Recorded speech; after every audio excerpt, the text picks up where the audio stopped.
여러분 안녕하세요. 박철순 TV입니다. 우리가 지난 4월 10일 날 실시됐던 제22대 국회의원 선거를 마치고 그 과정 선거의 그 전망에 대해서 여러분과 함께 말씀을 나누고자 합니다. 이번 선거는 대부분의 매스컴에서 이야기했듯이 그 관전평을 그렇게 했죠. 윤석열 대통령의 엘로 카드를 든 선거다. 그렇게 해서 국민의힘의 그 지역구에서 18석의 비례대표해서 108석을 주었고, 더불어민주당에 161석과 14석을 해서 175석을 주었습니다. 그 3월 3일 날 창당해서 한 달여 된 39일이라고 그러던 거죠. 조국 혁신당에 12석을 줬습니다. 여기는 비례대표만 공천을 했는데요. 이준석의 개혁신당에 이준석이 자신이 드디어 사수째에 당선이 됐고, 그 다음에 2명의 그 비례대표를 합쳐서 3석을 얻었습니다. 새로운 미래의 김종민 의원이 지역구에서 당선이 됐고, 진보당의 한석을 해서 총 300석의 그 선거 결과였습니다. 이걸 이제 비례대표만을 볼 때 국민의힘이 가장 많이 얻었죠. 36.67%로 해서 18석을 차지했고, 더불어민주연합이 26.67%로 해서 14석을 얻었습니다. 조국혁신당이 24.2%로 12석, 개혁신당이 3.61, 그 3%를 넘어서 2석을 얻었는데요. 선거 전에 여러 여론조사에서는 조국혁신당이 그 미래 그 더불어민주연합보다 더 얻을 것이라고 그렇게 전망을 했었는데, 결과적으로는 더불어민주당이 2석을 더 차지해서 체면은 유지했습니다.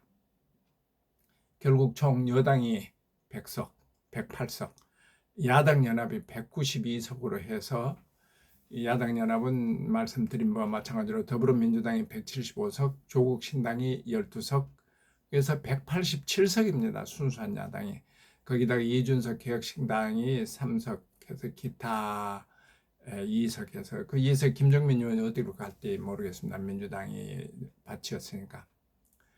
그래서 이게 이제 첫째는 그 윤석열 국민의 정부에 대해서 그 엘로 카드를 준데 그 의미가 있고, 두 번째 의미를 따진다면 가치가 전도된 선거라고 저는 보고 있습니다. 무슨 이야기냐 하면,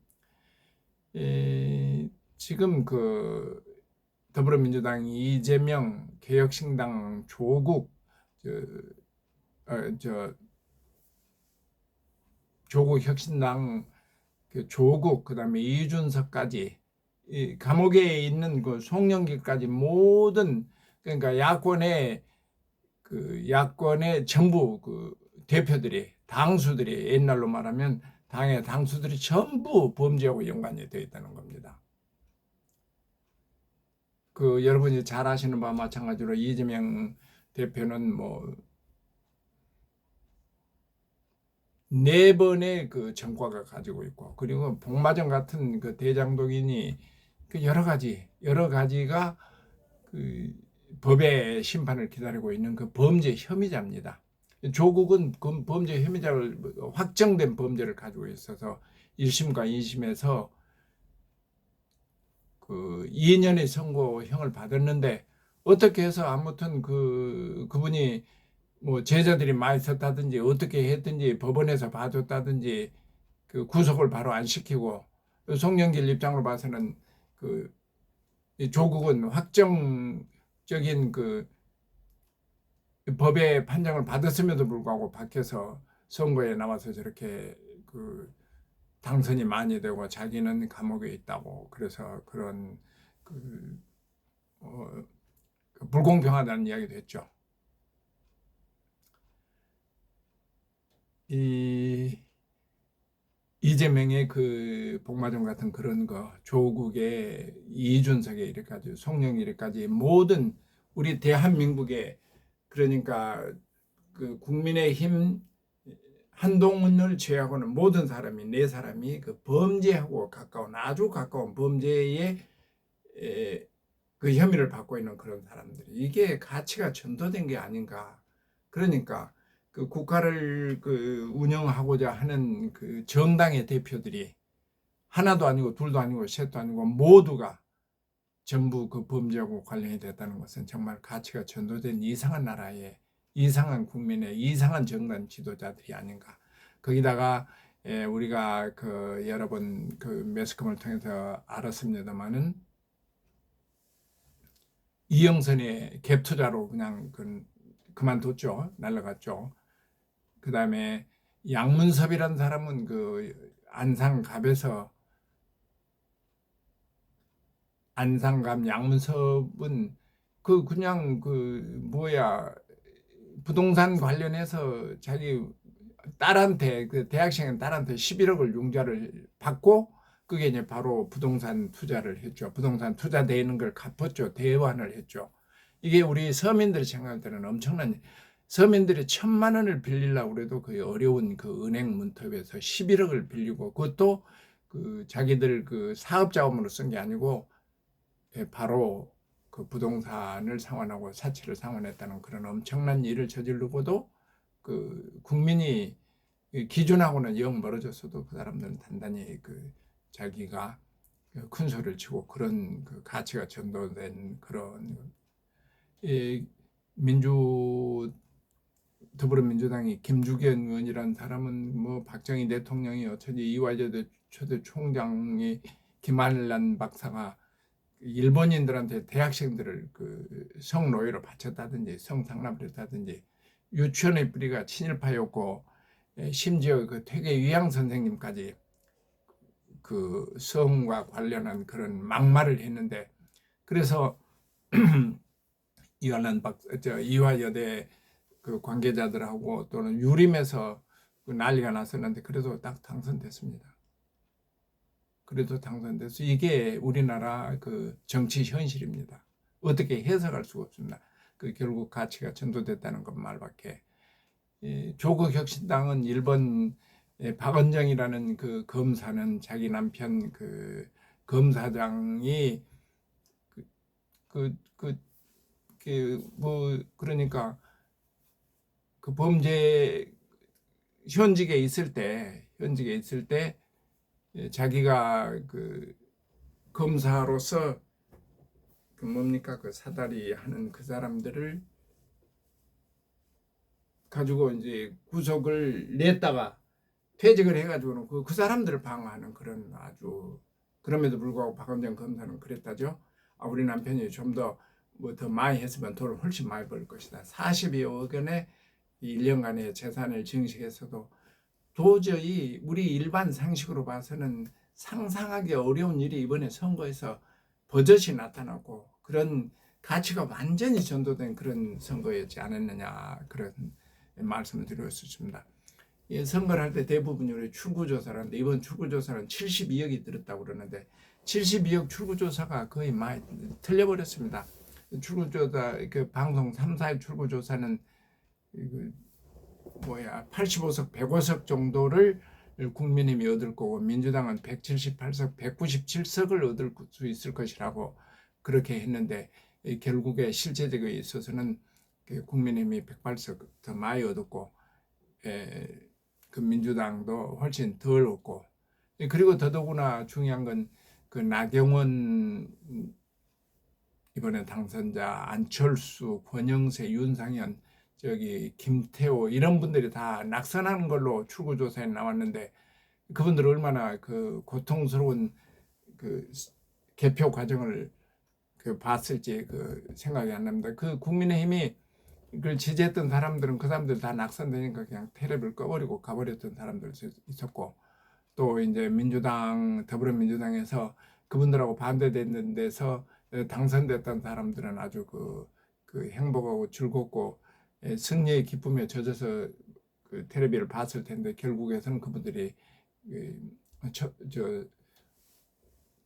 천당에서 지옥으로 떨어졌고, 나경원, 안철수, 권영수, 윤상현 이분들은 이 지옥에 들어갔다가 천당으로 올라가는 그런 맛을 봤었습니다.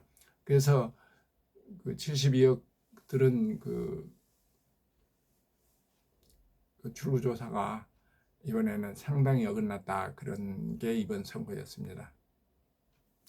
그리고 이제 윤석열은 2022년 3월 9일 날 대선을 통해서 이제 아주 박빙이기는 하지만은 3,376만 311명 중에서 윤석열 대통령의 1,639만 4,815표를 얻어서 48.56%를 얻었고, 당시 이재명은 1,614만 7,738표로 47.83. 그래 우리가 늘 알았던 0.73%를 차가지고 그야말로 종이조각 같은 차이로 해서 24만 7,077표를 윤석열 대통령이 이겼는데, 이번에는 윤석열 개인이 아니고 전국에 있는 국민의힘 후보자들을 전부 보탰더니 1,317만 9,769표를 얻은 겁니다. 그래서 321만 1,046명이 윤석열을 지지했던 분들이 꼭 같은 사람이라고 하기는 그렇지만은 대부분의 이는 차이를 두었으니까 그분들이 완전히 국민의힘에서 철수를 해서 윤석열 당을 철수해서 더불어민주당으로 갔다는, 그러니까 320만 명이 그냥 등을 돌리는 거죠. 이번 선거의 또 다른 하나의 특징은, 문제점은 고질적인 지역주의가 살아있다는 겁니다. 우리가 1970년 박정희 대통령 71년 대선에서 박정희 대통령과 김대중 야당 후보 간의 영호남 간의 치열한 경쟁, 사실은 그때 71년도는 그렇게 치열하지 않았습니다. 그 이후에 오는 선거에서 호남 사람들은 김대중을 대통령을 한번 만들어 보겠다 하는 그런 신념으로, 의지로 90% 이상을 그냥 계속해서 김대중 당, 지금으로 말하면 더불어민주당에 지지를 했었죠. 이제 반대 영호남 쪽에서는 또 박정희 대통령 쪽을 더 많이 밀었고, 이게 작은 나라에서 영호남으로 완전히 나눠져 가지고 선거 때 이렇게 갈등을 빚었던 지역주의가 이번에도 거의 대부분 그대로 살아남았습니다. 호남의 28석이 그 전에는 이제 정확한 자료를 말씀드리고 곤란하지만 한두 석 가량 이정현 씨도 국민의힘 새누리당도 당선되고, 호남에서 영남에서도 당선된 경우가 있고, 또 이제 김대중 대통령은 그것을 깨치기 위해서, 김대중 대통령, 노무현 대통령은 영호남의 갈등, 지역 감정을 없애기 위해서 이수인 씨란 분을 호남에 공천해 가지고 당선시켜 본 바고 노력을 했었습니다. 이번에는 이 정부에서는 그렇게 크게 노력을 하지 않아서 그런지 모르지만 호남에 26, 광주 8석, 전남 10석, 전북 6석, 28석이 전부 파란당 민주당으로 들어갔고, 거기다 제주도까지 해서 31석을 더불어민주당이 차지했습니다. 대구에서는, TK에서는 대구가 12석, 경북이 13석 등을 25석을 모두가 국민의힘이 차지했고, 울산, 서울, 경남 40석 중 34석을 국민의힘에서 당선을 시켰네요.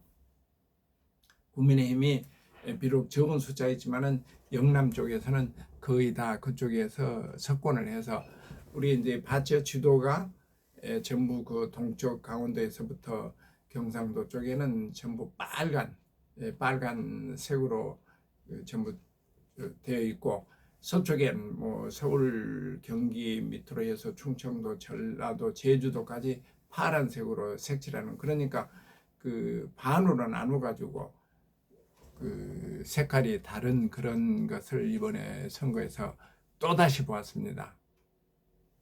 그런데 여기다 제가 다시 한번 또 특징을 듣는다면, 국민을 이기는 권력은 없다, 그런 이야기입니다. 그래서 국민이 윤석열 대통령을 지지하고 대통령을 만들어주고 지방선거 그 다음에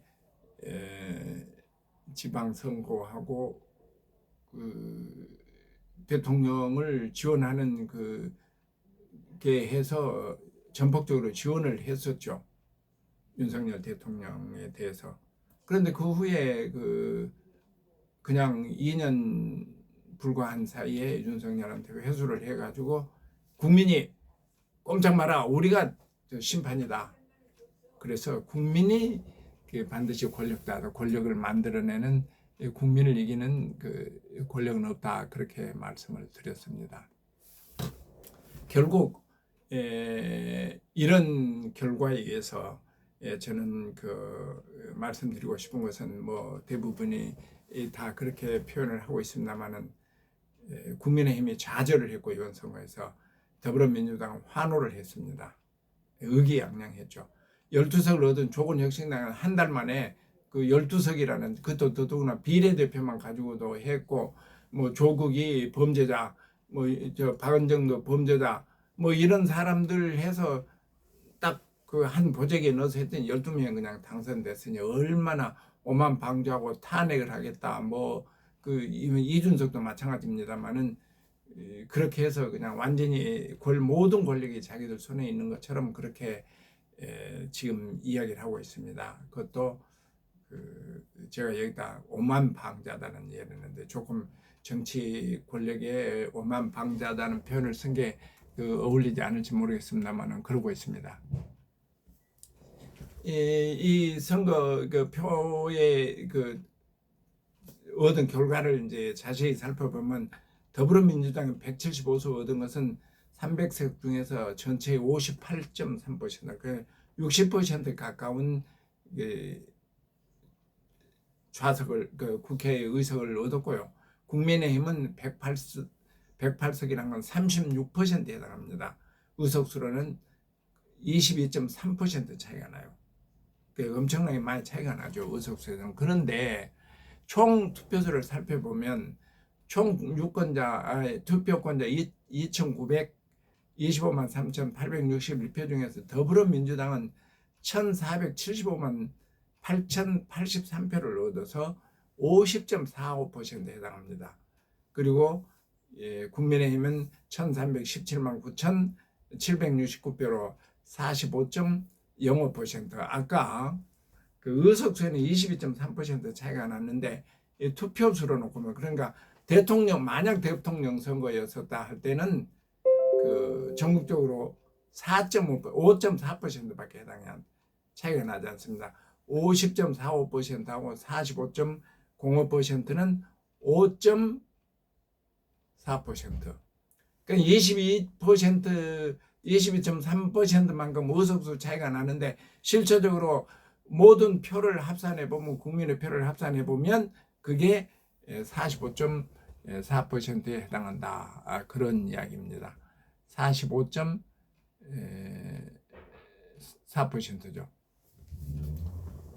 그러니까 이게 표자로 봐서는 그렇게 5.4%도 상당히 큰 겁니다. 그러나 22.3%보다는 훨씬 적다는 이야기죠. 이렇게 된 원인은 뭐냐? 뭐 표의 등가성이라든지 뭐 사표라든지 여러 가지 여기서 나올 수가 있는데 우리 국회의원 선거가 전국의 지역구에서 딱 1등만 당선되는, 이번에는 뭐 그렇게 차이가 뭐 400표 차이 난 것도 있었습니다만은 이게 아무튼 뭐 20만 표에서 20만 한 표가 당선되면 더 많으면 당선되듯이 이런 제도를 단순 다수제라고 하는데요. 단순 다수제로 선택하기 때문에 이렇게 국회의원 선거 결과에 의해서 의석은 많이 차이가 나는데 표 자체로는 그렇게 차이가 나지 않는다.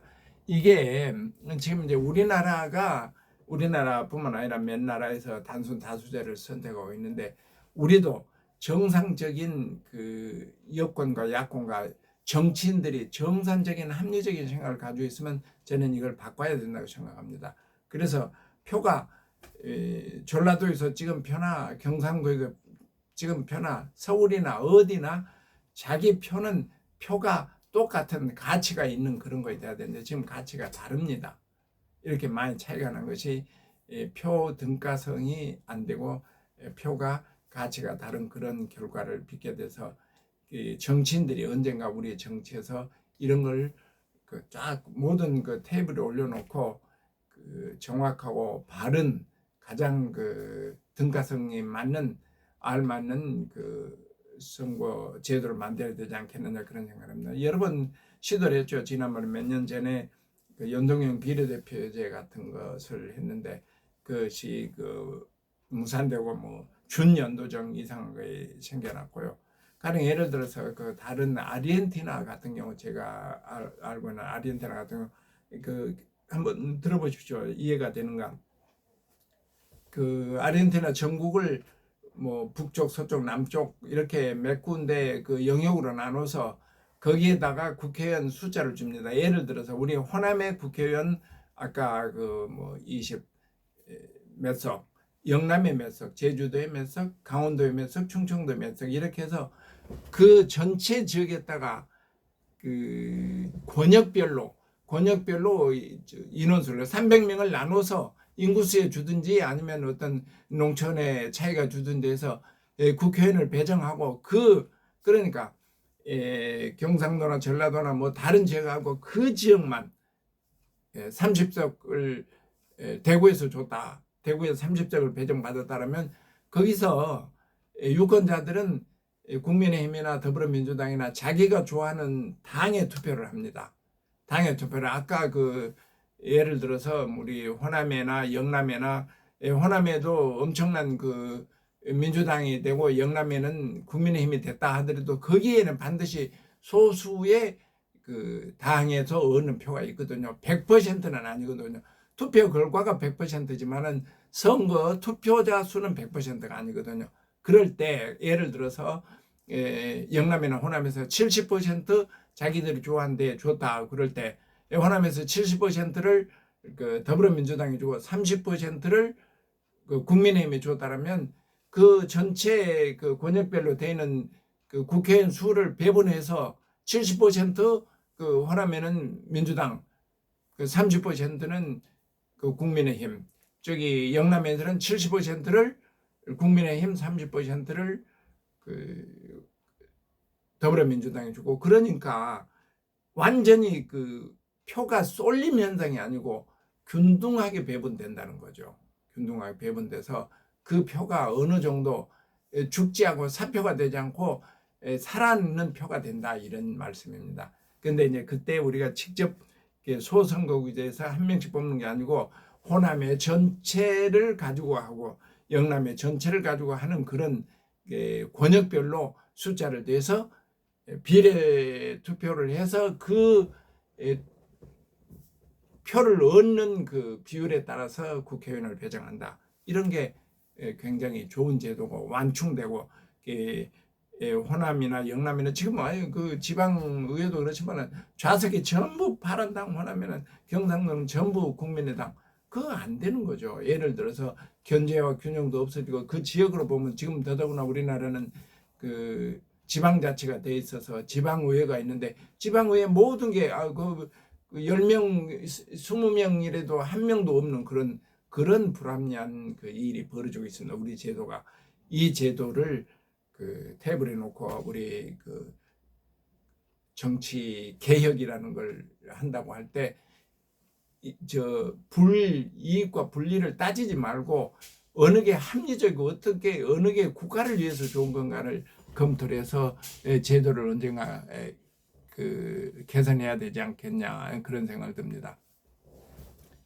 결과적으로 이제 이 선거가 끝났는데 지금 그 더불어민주당이나 조국 이준석 아주 그냥 뭐 난리가 났습니다. 제가 이거 학자가 이런 표현을 쓰기는 좀 곤란하지만 오만불순하고 모든 것을 자기들이 할 수 있는 걸로 5.4% 차이 나는 국민의 의지하고는 전혀 관계없이 100%를 자기들이 이긴 것처럼 그렇게 생각하고 국민의힘에서 또 자꾸 잘못했다고 이야기하는 거예요.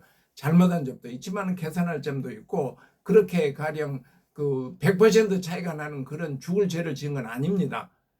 5.4% 차이 나는 그걸 가지고 그렇게 나라가 그냥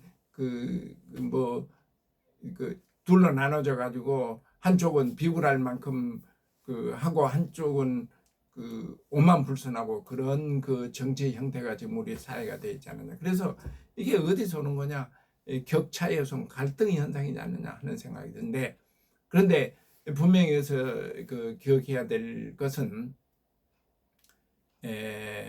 윤석열 대통령이 2년 지나서 이렇게 바꿔져 버렸듯이 국민들이 늘 언제나 심판을 한다는 겁니다. 지금 국민들 입장에서 물론 우리 모든 국민들이 이번에 합리적인 생각을 가지고 있으면 한쪽은 몰아줄 일은 없습니다. 개인이 투표할 때 본인이 가장 올바른 선택을 한다고 했을 때 결과가 이렇게 나왔는데, 저는 국민들은 이렇게 계속 우맹하거나 또는 눈먼 투표를 하지 않을 거라고 생각합니다. 당연히 또 민주주의 국가에서는 그래야 되죠. 민주주의 국가에서는 더불어민주당이 최고의 권력을 가지고 있는 것도 아니고 대통령이 최고의 권력을 가지고 있는 것도 아니고 삼권이 엄연히 엄격하게 분리되어 있는 상태에서 국민들이 다음에 사법부 쪽에는 투표를 하지 않지만 행정부와 입법부는 반드시 투표를 하잖아요. 지방자치하고. 그럴 때 국민들은 이렇게 잘 보고 있을 겁니다. 너 까불고 있네. 또 너 바보스럽게 하고 있네. 그래, 너 어렵지만은 열심히 하고 있구나. 그래서 지금 이제 간단하게 말해서 윤석열 대통령하고 이재명 조국의 이 양대 산맥을 놓고 행정부와 입법을 놓고 볼 때 누가 국민을 위해서 잘하는가, 누가 국가와 민족을 위해서 또는 국민의 생활을 위해서 아니면 우리 국가를 지키는 국방이나 남북 문제에 있어서 그걸 자세하게 볼 겁니다. 또 봐야 되고요. 그렇게 할 때 너무 졸랑대거나 오만 하거나 또는 너무 겸손자세로 들어가지는 말고 최선을 다해서 국민을 위해서 최선을 다하는, 정책적으로 결정하고 행동하고 말하고 하는 정치인들의 그걸 가지고 다시 심판이 온다는 걸 생각해. 언제 옵니까? 심판이 2026년에 제9회 지방의회 선거 있습니다. 2026년 6월 3일인가 2년 남았습니다. 2년 후에 지방선거를 지난번에 더불어민주당이 죽고 국민의힘에 거의 다 싹쓸이 했듯이 이번에 지방의회도 대통령이 하기에 나름에 따라서 국회의원이 하기에 나름에 따라서 지방자치나 지방단체장 하기에 따라서 이 사람들이 심판할 겁니다. 국민들이. 2027년 3월 3일에 제21대 대통령 선거가 있습니다. 2027년 그러니까 지금 24니까 3년 남았습니다. 3년도 못 남았습니다. 3년 못 남았는데 정권을 바꿀 수가 있고 정권을 그대로 유지할 수가 있고, 지금 현재 이 상태가 계속 되리라고는 안 봅니다. 누가 더 잘하느냐에 따라서 대통령도 바꿀 수도 있고 그대로 다시 정권 교체를 할 수 있도록 해주게, 정권 연장을 할 수 있게 해줄 수도 있고, 누가 하느냐 국민이 합니다. 2028년 4년 후에는 국회의원 선거가 있는데 지금 175대 108이 192 조국 이준석까지 하면 192대 108이 그대로 유지되느냐? 아닙니다. 아닐 걸로 확신합니다. 그들이 얼마나 어떻게 국민을 위해서 잘하느냐, 봉사하고 헌신하고 노력하고 말을 그대로 지키면서 하느냐에 따라서 국민의 심판을 해줄 것이라고 믿습니다. 국민의 엄중한 심판을 언제나 있다는 것을 정치인들은 절대 잊지 말고 언제나 생각해야 돼서 국민을 위한 최대한 봉사를 해야 되고, 국민도